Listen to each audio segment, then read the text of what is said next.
Imagine deciding who wears the most iconic jersey in New Zealand rugby based on the opponent of the week. Not legacy, not form, just tactics. Sounds controversial? Well, that's exactly what an ex-All Black claims Scott Robertson is about to do. Could this be the most radical shift in All Black strategy in decades? Former All Black hooker James Parsons has caused a stir by suggesting that Scott Robertson won't commit to a permanent first-choice fly half this year.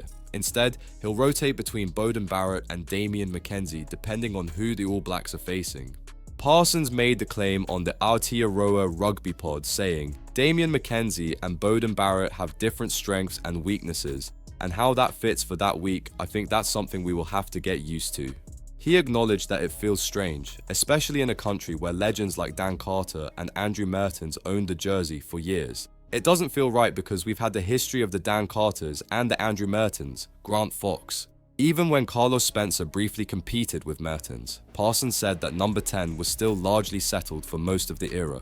As for the current battle, 2024 saw Robertson backing McKenzie, but inconsistent form allowed Barrett to reclaim the jersey by the end of the season. Their playoff clash in Super Rugby Pacific saw Barrett outshine his rival, guiding the Blues to a crucial victory over the Chiefs. But Parsons insists the race is far from over. There is opposition that will suit both players, and I think we will see that still. Despite McKenzie being arguably the form player in Super Rugby, Parsons believes Barrett's performances, especially under pressure, have gone under the radar. The only game I feel this season, when he's been available, where he's been quiet is the Moana Pacifica game at North Harbour Stadium. He added that even in defeat, like the loss to the Crusaders, he was a big catalyst in that. His turn of pace, his ability to commit defenders, create space for others, and his chip and chase game are still real weapons.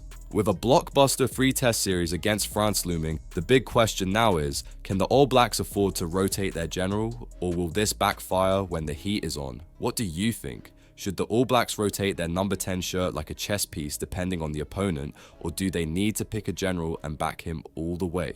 Drop your thoughts in the comments and don't forget to subscribe to Kiwi Rugby Updates for more bold takes and exclusive rugby breakdowns.